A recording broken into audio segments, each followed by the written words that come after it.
Hey guys, I'm Aaron from PhoneDog.com, and the G1, or the Google phone as I like to call it, was the original Android device when it launched in T-Mobile in 2008. You know, it had revolutionary operating system, revolutionary web browsing experience, good physical QWERTY keyboard, and it was just different in 2008. When everything else was kind of the same, it was different. That was 2008, and this is 2010, and even diehard G1 owners now are saying, where's my up-to-date phone? Where's my phone with an up-to-date processor, up-to-date keyboard, better camera, Android 2.2 or Froyo installed on board?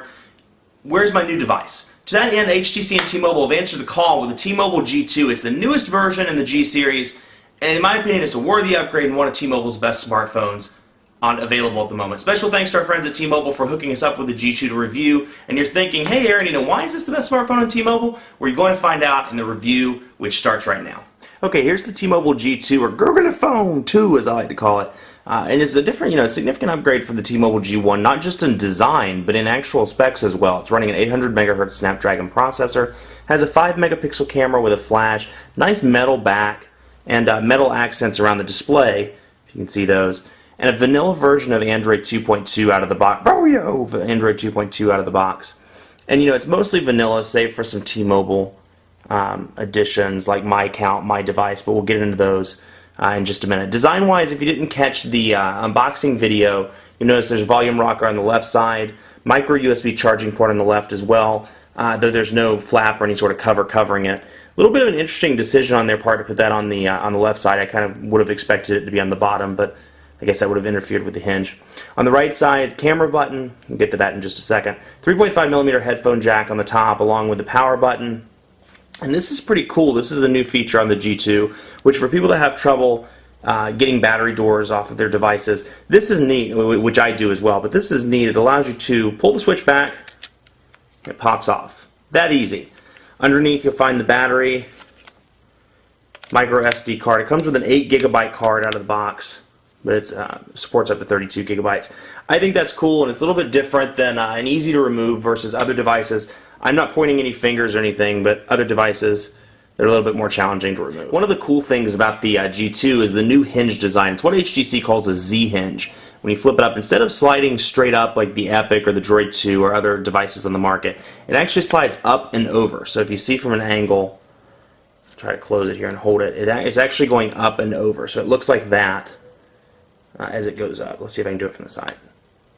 So very unique, something that's different. The one downside to this, the hinge, and this is an issue that people have reported in the forums and such, the hinge is loose enough to where if you hold it upside down, you see how hard to do on the camera, but you see how it hangs down. So if you have it like this, you're in bed text messaging at night, and you're holding it upside down, a little bit of wiggling, and it's going to close on you. So that's one frustration people have had.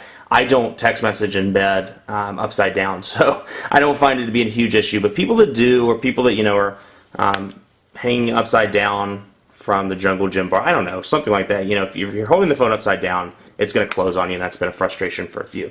As I said, it's running Android 2.2 out of the box, and it's completely almost bone vanilla Android. No changes with the exception of T-Mobile's programs that they've installed. Now, one interesting thing, this literally comes with almost every single Google application that's ever been created over the course of 2 years.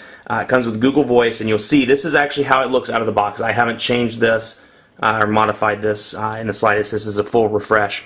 You'll notice Google Voice, Google Search, Market, Web to Go, which is T-Mobile, but Places, Maps, Goggles, Shopper, Earth, Google Sky, Latitude, My Tracks, Finance, Listen, Google Translate, Talk. All of these are installed out of the box. And while that's not an issue, I would have downloaded most of these myself anyway. I like Google's programs. The problem is you can't remove them. You can't uninstall them. They're there and they're there to stay. So if you don't want Google Sky or Google Sky Map, for example, or you don't want Latitude or Google Earth or whatever, you can't uninstall it from the device. It's stuck there. And it's stuck there for good. So that's a little bit of a frustration as well, for people that don't necessarily need Earth or Shopper or Goggles, whatever, and they want to save some space, they can't remove those. So a little bit of frustration there, but nothing that's nothing that would push me to the point of not buying the device. Otherwise, menu very similar to typical Android 2.2 structure. Amazon MP3 is installed. As I said, all the Google programs, T-Mobile's My Account and My Device. Photo Bucket is actually installed. And out of the box, it auto-uploads your photos for you. So if you don't want that, make sure to turn that off when you get the device. Quick Keys, which is actually an interesting, while we're in here, I'll show you. Quick Keys is an interesting tool because, let's go to Quick Keys, you can actually set an application for these 3 keys on the keyboard. So, my first response was I wish they were located down here or something like that so I didn't have to open the keyboard anytime I wanted to use those short keys, but still it's a nice little touch. On the front of the device, you'll see the typical Android capacitive buttons below the screen, home menu, back, and search.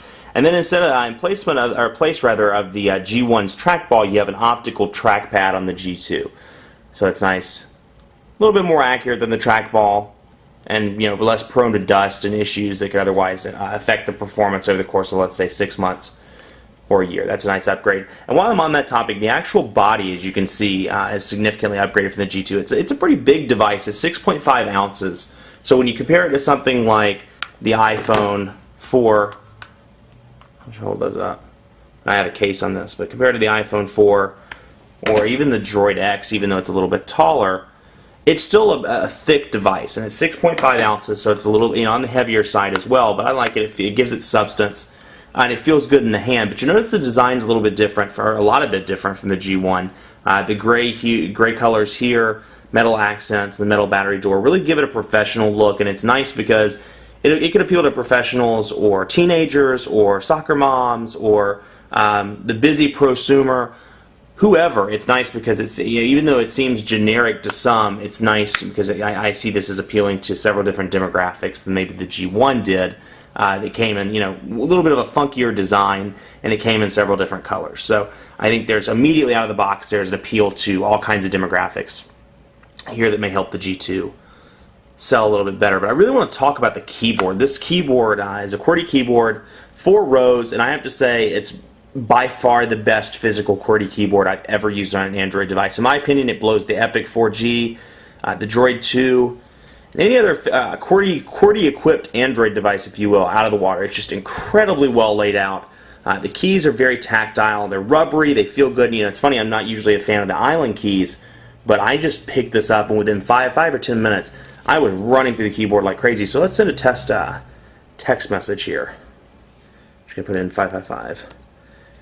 And we'll type the quick brown phone dog jumped over the big box.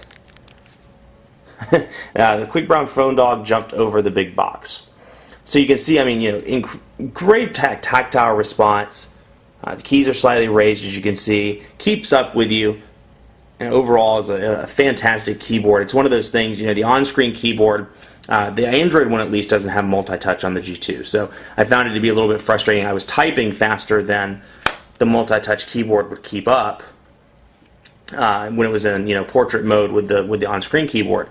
But when I wanted to type a long email, I would pop this sucker out, and within minutes, the email was ready to go and was sent. So fantastic keyboard. I could see people using this for emails and long word processing type stuff. Notes, etc., etc. Fantastic QWERTY keyboard. So kudos to the G2 designers for coming up with a phenomenal physical QWERTY keyboard.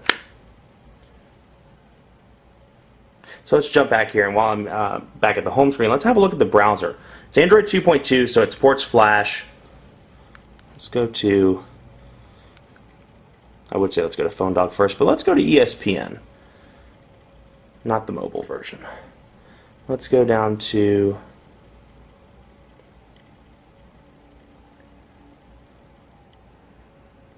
here, and let's have a look at that. So you can see, there we go. See the animation working there? Looks like it's a little bit choppy, but not bad for a cell phone by any means. Pinch to zoom, again, extremely, to me at least, extremely responsive. For all of the media, big pictures and such that are on the screen, seems to be a responsive device to me. Very pleased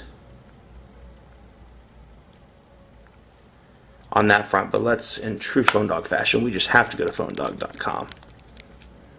Back to what I was saying about that keyboard, just quick and easy. PhoneDog.com is already typed in. And as I said before, this is T-Mobile's first HSPA Plus handset. You know, they've had a couple of USB data cards that have handled HSPA Plus, but this is their first cell phone that's HSPA Plus capable. So you can take advantage of those 4G-like speeds if you're in a market that supports, or T-Mobile HSPA Plus market rather. They're not like Sprint's 4G. You know, there are select markets across the nation, but they're growing on a regular basis. I believe their goal is to cover 185 million people by the end of the year. So it's available, you know, I'm based in Charlotte. It's available here. It just lit up in San Francisco, a couple of other cities as well. So it's interesting. I'll get into that more a little bit later. You know, it's interesting to compare the HSPA Plus speeds. I was a little bit disappointed by those. I'm not sure if it's my actual cell site that's here by the office or if it's HSPA Plus in general, but we'll get to that in a minute. You can see, you know, quick and easy. Pinch to zoom. Double tap. Scroll down through our content, and you see, I mean, for me, it's just out of the box, very, very quick and easy to use. Transitions are relatively fast.